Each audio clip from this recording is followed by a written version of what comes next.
What's going on, everybody? Welcome back to Steelers Rewind here on Penn Live. Nick Farabaugh here with you live from Dublin, Ireland. The Steelers win this one 24-21 in what I think was their best game of the year. I know the last 4 minutes were certainly contentious and not nearly as easy as they should have been, but still very impressive for the Pittsburgh Steelers, I think, overall. This was much different than their wins against New England and the Jets to me. This felt like a butt whooping by the Steelers, and I think in those games they had some things kind of fluke the margins. For one, I do think in week 1 we just saw the offense play really well. The defense was blowing coverages, though. They were losing off alignment. I think in the past 3 weeks we have seen such great growth from the defense in terms of communication, in terms of run defense. I asked a few guys today, with Slay and Eccles and Ramsey out there, did they ever change the coverage menu? It simplify, right? When it was just Slay and Pierre, and they said no. Like, we communicate now. We know how to do it. We feel like we're there, and that's despite, obviously, the blown coverage to Jordan Addison late in the game. Peyton Wilson with an unbelievable catch to save that and honestly waste a minute of game time, which ended up coming really big for Pittsburgh. But this, to me, is at least one growth. It's getting less significant. They can't have that happen in a big play, which I believe on Chuck Clark this time. But the communication's better, and they're blitzing at a higher rate, and the back end is smothering guys better. This team won the trenches on both sides of the football today. You look at the offensive line.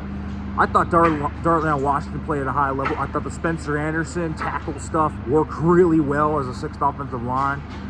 He was clearing lanes. I thought Broderick Jones did a great job against Jonathan Grenard. It was just a really good game overall. There were a few missed stunts. I'd still like to see them get better on stunts and communication.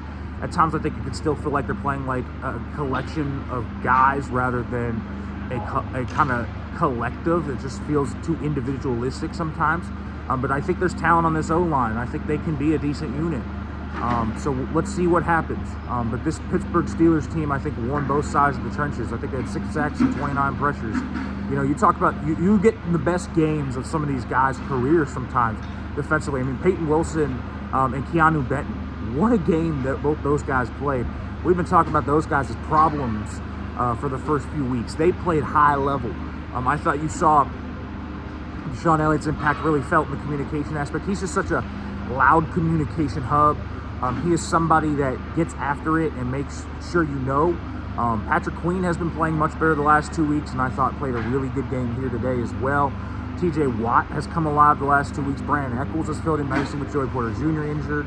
There's just been a lot of positives. I mean, Derek Harmon, I think, has made his impact felt. The tipped ball that went to Deshaun Elliott for the pick.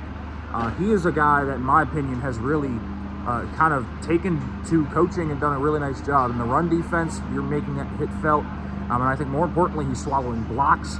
He is somebody that has just been dominant at times up front. And I think that's a really important thing. Now, losing Calvin Austin, I think, on offense definitely hurts. And I do like that the Steelers weren't just a kind of screen team, a yak team today. They had a lot of that, but they got the touchdown in the middle of the field on the big DK Metcalf play. They got a few big go balls down the sideline. They were peppering it all over the field. And I thought that was really important for the Steelers, to pepper the ball over the field like they did today, to make those kind of marginal plays bigger, was significant in this game, because that's how you beat the Minnesota Vikings. You beat them and you throw behind their blitzes, or you throw the quick game. They will play off. You take the cushion and you give it to them. Kenneth Gainwell played well in this game. They didn't need the heroics from Jaylen Warren. Like, we had 10 missed tackles forced from him last week. With Warren out, Gainwell could just kind of follow his blocks. They ran counter, they ran duo, they went inside zone. There are a lot of good things. Now, Mike Tomlin, to me, you got to coach better on the margins, and the process has to be better. You got to go for it on that 4th and inches.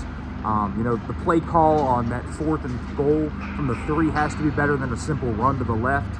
I think there's a few things that can be better. But I do think that there were really positives in this game. It seems like a more sustainable model. It feels good.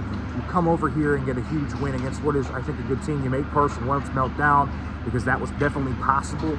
And so the Pittsburgh Steelers end up winning this one, and I think their best game of the year, and I think a really sustainable model for them moving forward. All right, folks, make sure to like, comment, subscribe, turn the notification bell for more, and continue watching.